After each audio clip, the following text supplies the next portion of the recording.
it's really big. They're like my sisters. We grown together. I feel like I've grown as a player with them, and it's sad that they have to leave, but I know they're gonna do great things on the next level. Guys, hello, welcome or welcome back to my YouTube channel. I am Geneva. This is Geneva in general. And again, it's all over women's college basketball. The transfer portal is hot, okay? It's hot, like, a newspaper hot off the press. Okay, everybody is jumping ship, okay? Even Janiah Barker, she has hit the transfer portal. She no longer wants to be a UCLA Bruins, which is crazy to me. Some people were saying, she doesn't, fit in well with that program, but I don't believe so. They said that she did better and she fit in well with Texas A&M. I say either way, it looks like she's a pretty good player. It's crazy. Cody McMahon, she just left my OSU, okay, Ohio State Buckeyes. She just, committed to Ole Miss, okay, the Mississippi Rebels. And of course, you have none other than MiLaysia Fulwiley, who is the latest to hit the transfer portal. She has since, decided that she no longer wants to be a Gamecock, okay, under Dawn Staley at the South Carolina University. It's really sad. But again, after that tough loss, okay, last Sunday, April 6th to be exact, okay, when it came down to the championship game, UConn Huskies showed up and showed out. They came to play on both ends of the basketball, okay, on both ends of that court, okay, and then when it was time for the final press, okay, the post game interviews, okay, all the teams, right, but specifically MiLaysia Fulwiley was very emotional. Okay, I'm gonna try to chop up the clips as best as I can to just try to break it down, just in case I get hit with a copyright strike. Hopefully I don't. But again, I'm just want to break down, what she was saying in that press, her body language. And again, people want somebody to blame. I remember it was either that Sunday night of the game, like that night, later on after they got defeated by the UConn Huskies, or the very next day on Monday. People were saying MiLaysia Fulwiley's mom was on Twitter Spaces going off, saying it's not fair how the program would underutilize MiLaysia Fulwiley in her eyes. Okay, she's like, you know what, MiLaysia Fulwiley had so much to give to this team. They just left her on the shelf pretty much to collect dust. Her mom was just very unhappy. Again, people want somebody to blame. They say you know what, this is all on Dawn Staley's doing. This is her own fault. They was like, if I was MiLaysia Fulwiley, aka Lay Gon' Lay It In, I would leave her too. Now you gotta keep in mind, MiLaysia Fulwiley is a 19 or 20-year-old sophomore. Okay, young woman, very talented. Okay, but she made mistakes in this game, as did everybody, as we all do. I made mistakes today at work. Okay, today work was annoying. I had to stay an hour late. Okay, I got to just get this off my chest, guys. I had to stay an hour late. My master sergeant made me the shift leader, and the staff sergeants and the other shift leader, we all had to stay an hour late behind because the airmen did not police the facilities. Okay, at the gym, they left trash out in the parking lot, way deep in the parking lot. It was one little cigarette butt. Okay, and it was one little the lid of a plastic cup. It was way out in the parking lot. She found it. She was like, "That's it. Y'all haven't been policing y'all areas. Y'all haven't been, setting that good leadership example. So y'all all got to stay an hour late." Boy, I'll be so glad when I'm out the military next month.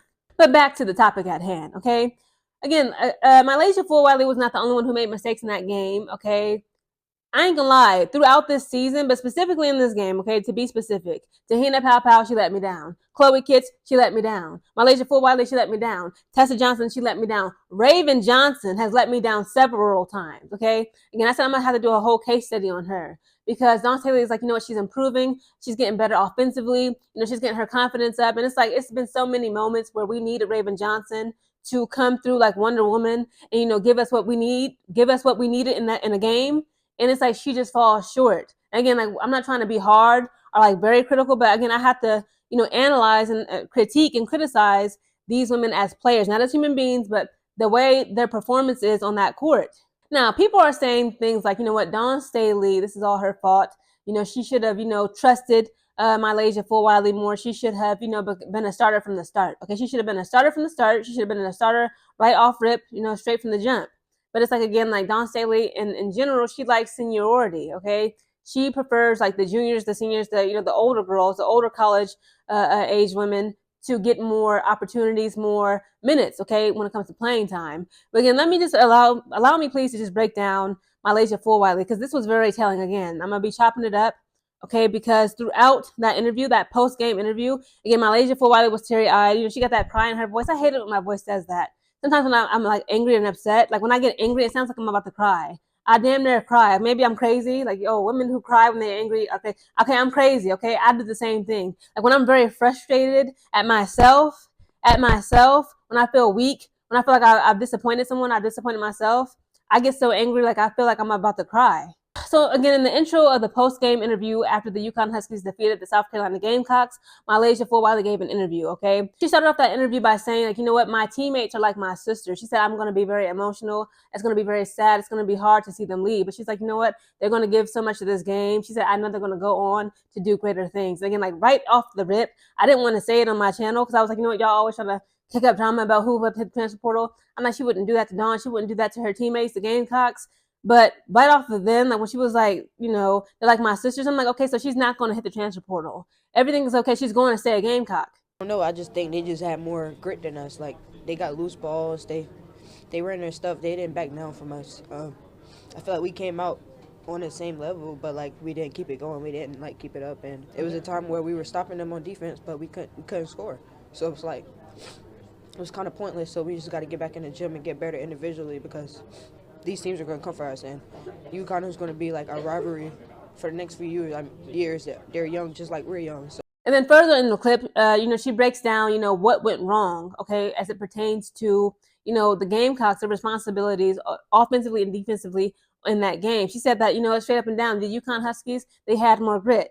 Okay, she said they got more loose balls. She said they did not back down. I'm sorry, guys. I made notes. Okay, it says, you know, she said that we failed as a team. The Gamecocks, we failed to keep up momentum in that game. Which again, I agree. She's taking accountability.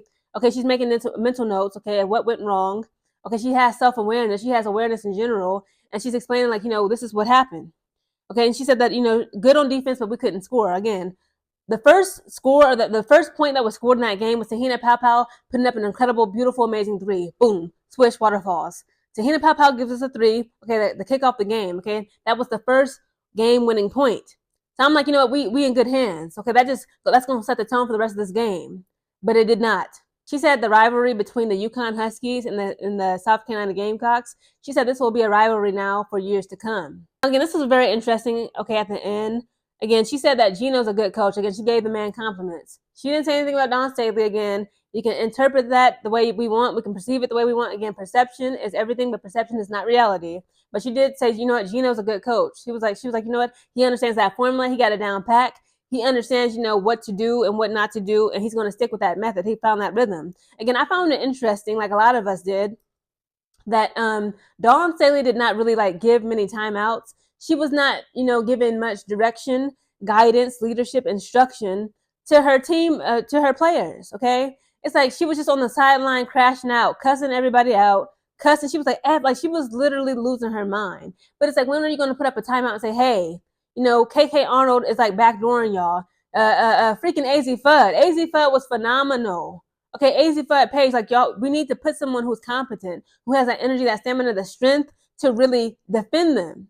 And she ends it by pretty much saying, like, you know what, the points that the South Carolina Gamecocks allowed, okay, she said we allowed the UConn Huskies to score was simply unacceptable, and I agree.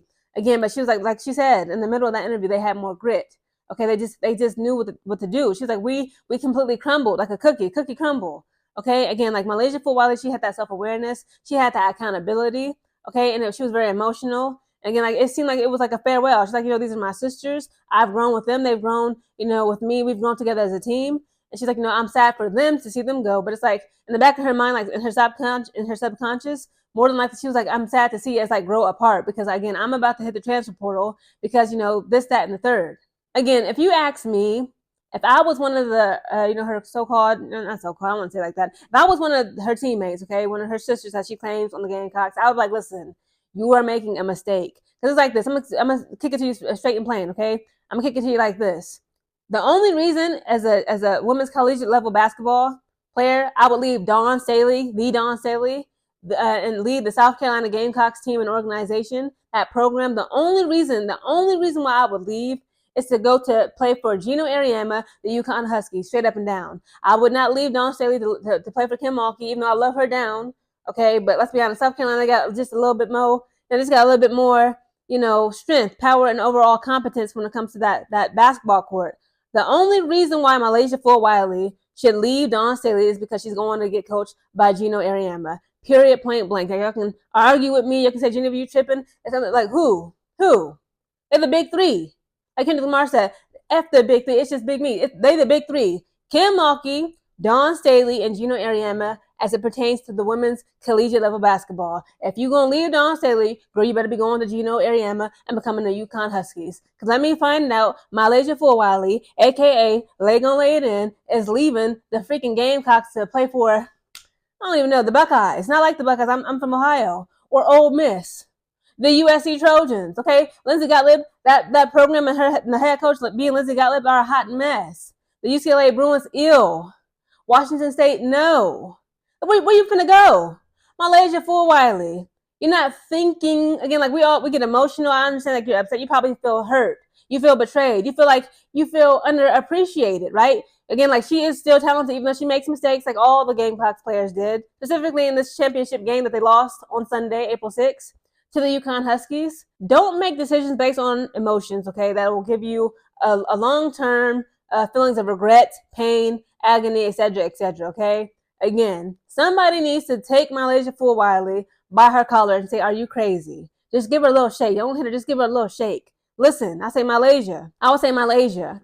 Unless you are leaving South Carolina to become a UConn Husky, what are you doing? You need to withdraw from that transfer portal, and you need to do it right now. Guys, comment down below your thoughts on MiLaysia Fulwiley planning. Again, like it's pretty much been, confirmed, but I don't know what I'm going to title this yet. I'm going to just say planning or hitting the transfer portal, okay? Point blank period. They said like she's through, she's had enough, she's fed up, okay? When a woman's fed up, ain't nothing you can do about it, okay? Shout out to R. Kelly. But again, if you ask me, MiLaysia Fulwiley, girl, you are making a mistake unless you go on to become a UConn Husky. MiLaysia Fulwiley, you are no longer a South Carolina Gamecock, and it's a shame.